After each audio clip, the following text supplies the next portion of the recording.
مساء الفل. كقراء بنصاب في اوقات كتيره بما يعرف بالريدنج بلوك او انعدام الرغبه في القراءه، وكل ما انعدام الرغبه في القراءه ده بيطول بيبقى من الصعب جدا ان احنا نرجع نقرا تاني. بالنسبه لي الحل اللي دايما بستخدمه في المواقف دي واللي عمره ما فشل هو ان اختار كتاب او روايه صغيره وخفيفه، وسريعا بلاقي نفسي اتفتحت على القراءه تاني والمشكله اتحلت. احنا بالفعل عملنا مجموعه من الحلقات عن روايات صغيره تخلص في قعده، ورشحنا روايات كتيره فيها. النهارده هنقدم لكم مجموعه من الكتب والروايات الصغيره اللي تقدر تساعدك تخرج من الريدنج بلوك بتاعك. ما تجيب الكتب كده جنبي بس. اسماء بعض المؤلفين غريبه شويه، مارك بقى ما يعلقش على نطقنا. خوان بيورو.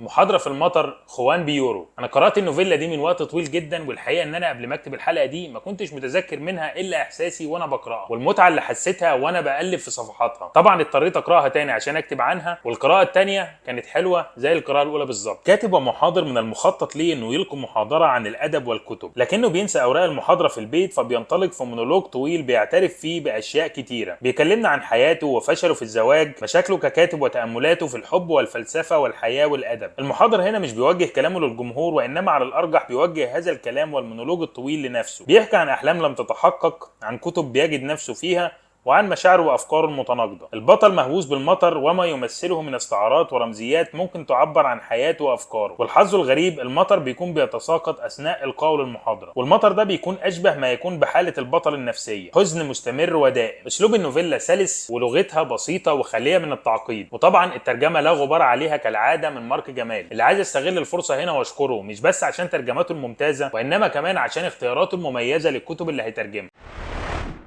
أخوية الطبقة المتوسطة، عمر طاهر ضمن مجموعة قليلة من الكتاب بحرص على اني اقتني اعمالهم اول باول، وهو واحد من الكتاب اللي عمره ما فشل من خلال كتاباته انه يحسسني بالسكينة وراحة البال. عمر طاهر مميز في رأيي لثلاث اسباب. الاول هو قدرته على رؤية الجمال في كل ما حوله، والثاني هو فضوله الشديد لاستكشاف التجارب الانسانية حتى الناس ما يعرفش عنهم اي حاجة، واخيرا شعور النوستالجيا للزمن الجميل وايامه. وعمر طاهر عنده قدرة على نقل الثلاث اشياء دول لكتاباته بصورة مذهلة، وبيقدر يخليك تعيشهم زي ما هو بيعيشهم. الكتاب هو مشاهد منفصلة من السيرة الذاتية للكاتب اللي قدر يحصد قدر كبير من الشهرة، طفولته وعلاقته بأهله، تعلقه بالكتابة والفن بشكل عام، لقاءاته بمشاهير الكتاب والفنانين، سفرياته وتجاربه مع الحياة، وأخيرا رحلته مع المرض واللي خلته يغير رؤيته للأمور ويبدأ يشوفها من منظور جديد. أخوية الطبقة المتوسطة هو رحلة في حياة شخص استطاع بصورة كبيرة الوصول إلى جانب كبير من الحكمة، وقدر يتصالح مع الضعف الإنساني ويجد في هذا الضعف الكثير من الطمأنينة والراحة.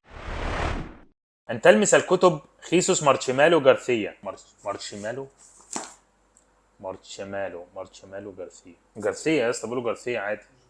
انت ما سمعتش الاسبان بيقولوا ساراجوسا جنب مدريد البلد كده ولا حاجه، السنبلاوين البلد.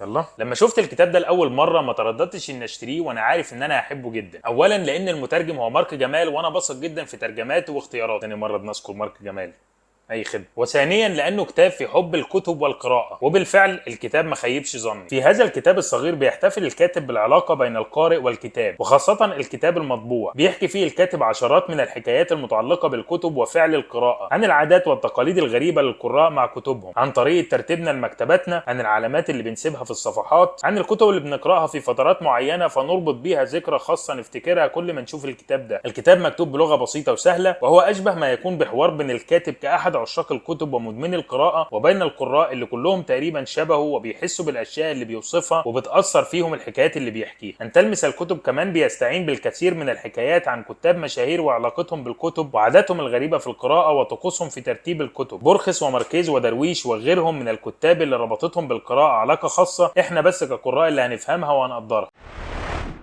دار خولة، بوسينة العيسى. انا اتكلمت عن الروايه دي كتير جدا، كتبت عنها على الجود ريدز، عملت عنها حلقه على التيك توك، ناقشتها في نادي الكتاب، وكمان حضرت حفل التوقيع بتاعها. ورغم ذلك حبيت ان انا اكلمكم عنها هنا لاني فعلا حبيتها وحاسس انها روايه مهمه وتستحق القرايه. بتحكي بوسينة في احدث رواياتها دار خولة قصه عائله كويتيه بتتكون من الام وهي خولة وثلاث ابناء. الام كانت شخصيه شهيره في احد الايام، ثم اصبحت اضحوكه وتحولت الى ميم بعد ما عبرت عن ارائها بخصوص الراي العام والجهل المتفشي وغوغائيه الجماهير. الجماهير. الابناء الثلاثه هم ناصر، وده اكثر الابناء اختلافا عن والدته، هي استاذه فولكلور بتفخر بالثقافه العربيه، وهو درس في الجامعه الامريكيه ويحتقر الثقافه العربيه ومتامرك تماما. الابن الثاني هو يوسف، وده شاب تقليدي تماما، متزوج وعنده طفلين، بيعيش حياه هادئه وخاليه من الطموح. والابن الاصغر هو حمد، وده اقل الابناء ذكرا في الروايه لدرجه ان احنا نكاد ما نعرفش عنه حاجه خالص. بتجتمع الام وابنائها على العشاء، وبعد تبادل اطراف الحديث بيبدا الحوار يحتدم، وبنشوف كم الاختلافات الجوهريه والفكريه بين الام وابنائها، كل واحد بيدافع عن افكاره وما يؤمن بيه. وبنشوف قد ايه هذه العائله الطبيعيه والهادئه نظريا وامام الجميع تعيسه جدا في الواقع وخلف الابواب المغلقه. روايه صغيره حجما، لكن بثينه العيسى قدرت تناقش فيها الكثير جدا من القضايا المهمه، زي ازمه الهويه ودور التربيه ومسؤوليه المثقف وغيرها. والحقيقه ان بثينه قدمت الشخصيات وافكارها بطريقه جميله جدا، لدرجه خلتني مش عارف اتعاطف مع مين واكره مين وانحاز لانهي جانب.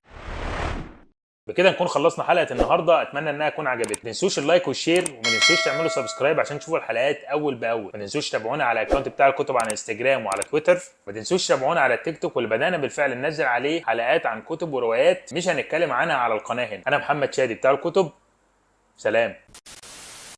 بس بقى انا زعلان قوي، انا قلت لك على ان فيزا اترفضت من الكويت صح؟ حوالي سنه كده جات لي دعوه للمؤتمر هناك، لا حاجه تبع الكتب. بعدين تواصلت معايا فتاه كده لطيفه يعني، وكانت المفروض بتخلص لي الورقه ونشوف هنعمل ايه وبتاع. فراحت كده غابت يوم ونص ورجعت قالت لي انا اسف والله يا دكتور، مش هينفع الفيزا هتترفض او اترفضت حاجه كده. قلت لها خلاص يا ستي كتر خيرك. قبلها بشهر فيزا اترفضت في السعوديه. الفكره ايه؟ الفكره ان انا كنت برضو مدعو المؤتمر او مؤتمر برضو حاجه خاصه بالقراءه، وفي الاخر فيزا اترفضت عادي، او عشان كان موسم الحج تقريبا او حاجه. ما ينفعش يبعتوا لك دعوه من ارامكو وتترفض الفيزا يعني. اترفضت عادي. زعلت والله قوي، لان المؤتمر بتاع السعوديه ده الناس قابلت فيه، ناس قابلت اورهان باموك وقابلوا عبد الفتاح كليت وناس واخده نوبل وناس مهمه وكتاب. كان مؤتمر حاجه كبيره يعني. فانا يا جماعه لو هتدعونا المؤتمر ولا حاجه ارجوكم يعني، انا والله ما هكسر فيز، ما بنكسرش فيز احنا. يلا معلش. وانا بعرف اسوق العربيه عشان شغل موتوسيكل. كان يوم سرحت في السواقه والراجل اللي ورايا كان وقفت فجاه كده، الراجل اللي ورايا قام طالع وقام كسر عليا كده وقال لي وانت اللي يمشي وراك، اي حد يمشي وراك يعمل حسابه انه هيخبط او حاجه زي كده. انا اتنرفزت قوي من الكسر اللي كسر عليا دي، ففضلت انا وهو نمشي يعني. خدنا الكورنيش مثلا من اول معاد الاورام لحد جاردن سيتي الداخله دي، قاعدين انا وهو بنكسر على بعض وبنشتم في بعض والله العظيم.